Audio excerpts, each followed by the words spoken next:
দর্শক, আমরা এই মুহূর্তে আপনাদের সাথে যুক্ত আছি রাজধানীর কমলাপুর স্টেশন থেকে। আপনারা জানেন ২৬ ঘন্টা ট্রেনের চাকা বন্ধ ছিল।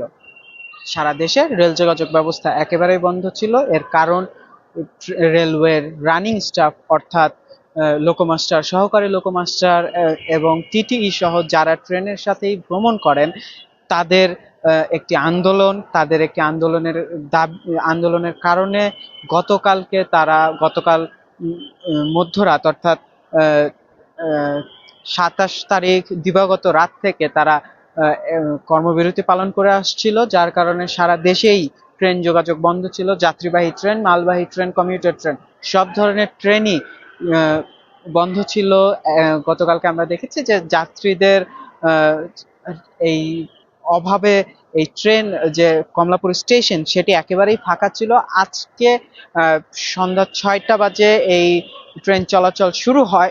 দুঃখিত প্রিয় দর্শক, আজকে সকাল ৬টায় এই ট্রেন চলাচল শুরু হয়। গতকালকে মধ্যরাতে আহ, এই যে রেল উপদেষ্টার সাথে একটি আলোচনায় বসেন এই আন্দোলনকারীরা।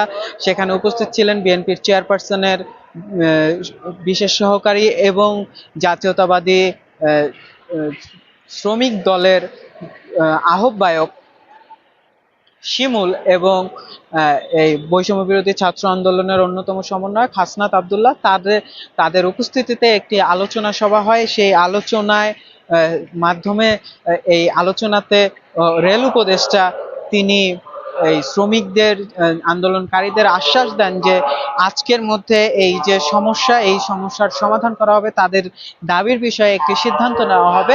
ঠিক তখন কিন্তু এই ঘোষণা দেওয়ার পর সকাল ৬টা থেকে রেল চলাচল শুরু হয়। রেল চলাচল শুরু হলেও কিন্তু শিডিউল বিপর্যয়ের কারণে ভোগান্তিতে যাত্রীরা আছেন। এছাড়া যে ট্রেন চলাচল শুরু হওয়ার যে খবর, এই খবর না জানার কারণে অনেক যাত্রী জানেন না, যার কারণে কিন্তু এই যে কমলাপুর স্টেশন অন্যান্য দিনের তুলনায় অনেকটাই ফাঁকা বলা চলে। বেশিরভাগ ট্রেনই আমরা দেখছি যে প্রায় খালি প্রায় খালি ছেড়ে যাচ্ছে। বিশেষ করে সকাল দিকের যে ট্রেনগুলো ছিল সেগুলো কিন্তু আমরা প্রায় ৪ থেকে ৫টি ট্রেন আমরা দেখেছি ফাঁকা যাচ্ছে, ফাঁকা ছেড়ে গেছে। এই মুহূর্তে আমরা দেখছি যাত্রীরা এখানে অপেক্ষা করছেন। অনেক যাত্রী স্টেশনে আসছেন, এসে খবর জানছেন, জেনে গেছেন যে এই ট্রেন চলাচল শুরু হয়েছে, তারপরে তিনি গেছেন। এছাড়া অনেক যাত্রীর সাথে আমরা কথা বলেছি, তারা জানাচ্ছিলেন যে গতকালকে কাটা টিকিটে ভ্রমণ করতে না পারায় পুনরায় আজকে আবার তাদের টিকিট কাটতে হয়েছে।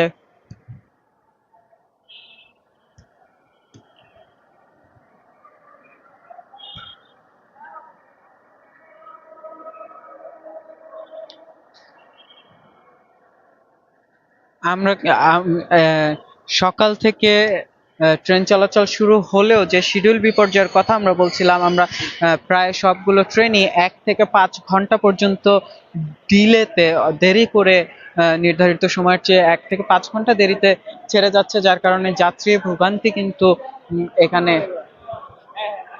বেশ বেড়েছে। আমরা যদি একটু প্ল্যাটফর্মের দিকে যাই তাহলে আমরা দেখব যে প্ল্যাটফর্মের ভেতরটা এখন একটু জনসমাগম দেখা দিলেও, যাত্রীদের উপস্থিতি বাড়লেও কিন্তু সকালের দিকটাতে বেশ ফাঁকা ছিল। সকালবেলা বেশ কিছু ট্রেন একেবারেই ফাঁকা, খালি ছেড়ে গেছে। কিন্তু একটু আগেও দুটি ট্রেন চাঁপাইনবাবগঞ্জ এবং চট্টগ্রামের উদ্দেশ্যে এখান থেকে ছেড়ে গেছে। আমরা কিন্তু সেই ট্রেনগুলো অনেকটাই ফাঁকা দেখেছি, অনেকটাই খালি দেখেছি, যাত্রী শূন্য দেখেছি। এই এছাড়া এখানে উপস্থিত যাত্রী যারা আছেন, যারা এসেছেন, তারা কিন্তু তাদের ট্রেনের জন্য অপেক্ষা করছেন। শিডিউল বিপর্যয়ের কারণে সময় মতো ট্রেন এসে পৌঁছাচ্ছে না, যার কারণে যাত্রীদের দীর্ঘ সময় এখানে অপেক্ষা করতে হচ্ছে।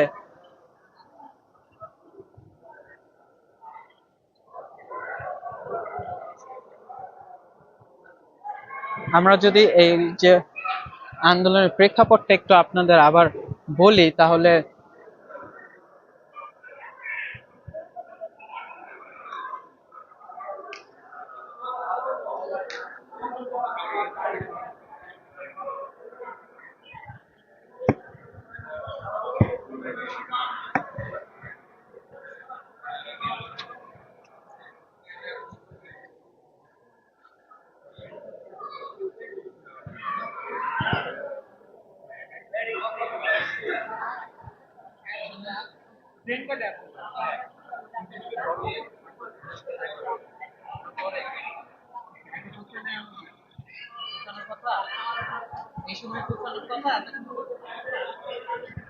আমরা দেখছি এখানে কিন্তু যাত্রীরা এখনো অপেক্ষা করছে তাদের আহ, যে ট্রেন ট্রেনের জন্য।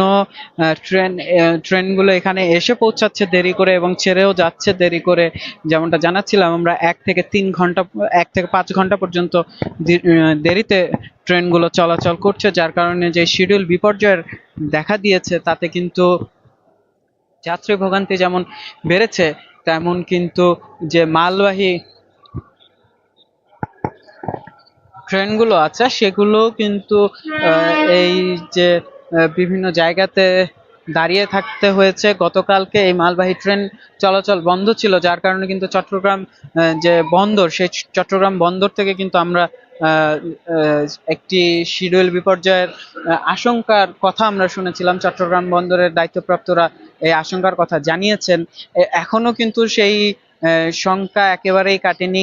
যদিও ট্রেন চলাচল করছে কিন্তু সময় মতো বেশিরভাগ ট্রেনই যেমন ছেড়ে যেতে পারছে না, ঠিক তেমন এই যে ট্রেন চলাচলের খবর, সেই খবর না জানার কারণে কিন্তু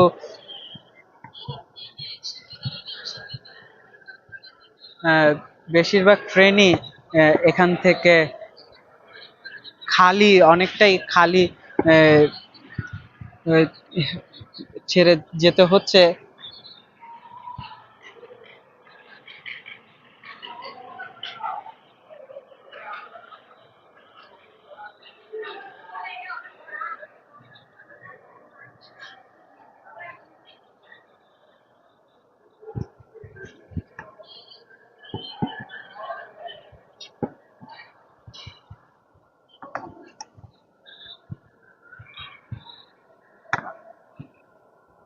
আমরা যদি একটু সামনে আগাই, যাত্রীদের সাথে একটু যদি কথা বলার চেষ্টা করি, তাদের মুখ থেকে শোনার চেষ্টা করব যে তাদের এই যে ট্রেন ডিলের কারণে তাদের ভোগান্তি কেমন। তার আগে জানিয়ে রাখি, আজকে সকালে 24 ঘন্টা ট্রেন চলাচল বন্ধ থাকার পরে আজকে সকাল 6টা বাজে কমলাপুর স্টেশন থেকে প্রথম ট্রেন ছেড়ে যায়।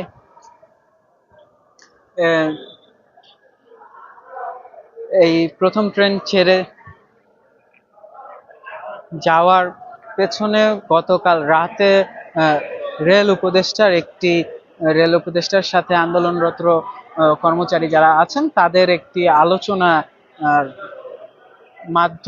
একটি আলোচনার মাধ্যমে রেল উপদেষ্টার দেওয়া প্রতিশ্রুতির ভিত্তিতে তারা তাদের যে কর্মবিরতি, সেই কর্মসূচি থেকে সরে আসে এবং সকাল 6টা থেকে 6:30 থেকে ট্রেন ছাড়ার ট্রেন চলাচল শুরু হয়। গতকাল এর আগে কিন্তু এই যে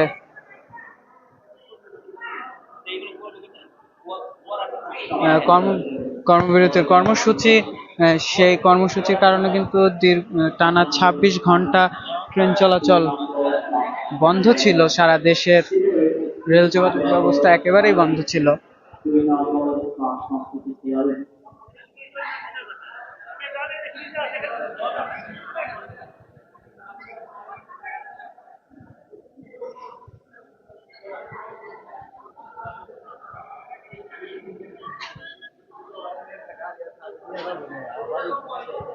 আমরা দেখছি এখানে কিন্তু এই যে ট্রেনের বেশিরভাগ বগি খালি যাচ্ছে এখান থেকে।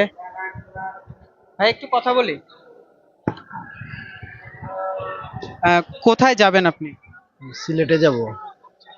ট্রেন যে আপনার এটা কয়টা বাজে ছেড়ে যাওয়ার কথা, আর দেরি হলো কিনা, হলে কতক্ষণ হলো? আসলে আমরা যে অবস্থা আছি, পাবলিক আসলে খুব কষ্ট দিন কাটতেছে। গতকালকে আসলাম, টিকিট কাটলাম, কিন্তু ভুক্তভোগী হলাম, গাড়িতে আসতে হলো। 4 ঘন্টার জায়গায় 7 ঘন্টায় আসলাম। আজকেও শিডিউল মতে গাড়ি ছাড়বো কিনা আমরা একটু কনফিউজডে আছি। কয়টা বাজে এটা ছাড়ার কথা? 2টা 45 মিনিটে, দুইটা এই 55 2টা 55 মিনিটে। হুম। আচ্ছা, এই যে ট্রেন চালু হওয়ার খবর, এটা কি স্টেশনে আসার আগে জানতেন? না, আমি কিছুক্ষণ আগে শুনতে পারছি। তাই আমরা মানে ট্রেন যাতায়াতের জন্য ভালো, তাই আমার ট্রেন ব্যবস্থাটা নেওয়া উত্তম। আচ্ছা, কিভাবে জানলেন ট্রেন চালু হওয়ার খবর? তো আমরা অনলাইনে টিকিট নিয়ে নিলাম, অনলাইনের মাধ্যমে জানতে পারলাম। যদি না জানতেন তাহলে সেক্ষেত্রে তো আবার বাসেই যেতে হতো। কষ্ট হতো, আমাদের অনেক কষ্ট হতো। ধন্যবাদ।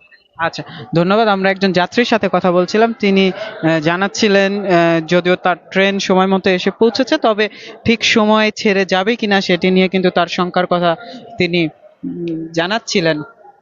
আর যেমনটা উনি বলছিলেন যে উনি সকাল থেকে জানতেন না যে ট্রেন চলাচল শুরু হয়েছে। যদিও গণমাধ্যম প্রতিটি গণমাধ্যমেই এই খবরটি এসেছে যে ট্রেন চলাচল শুরু হয়েছে, তবুও সাধারণ মানুষের কাছে যেহেতু কর্মব্যস্ত সকালবেলা, তাই অনেকের কাছে এই খবর পৌঁছায়নি যে ট্রেন শুরু হয়েছে। যার কারণে আমরা এই মুহূর্তে কিন্তু যে ট্রেনে যাত্রীর সাথে কথা বললাম, সেই ট্রেনের বগিগুলো আমরা ফাঁকা দেখেছি। তো এই ছিল আমার কাছে কমলাপুর স্টেশন থেকে সর্বশেষ। এতক্ষণ নন্দন টিভির সাথে থাকার জন্য ধন্যবাদ। নন্দন টিভির ইউটিউব চ্যানেলটি সাবস্ক্রাইব করতে ভুলবেন না, ফেসবুক পেজটি লাইক করতে ভুলবেন না।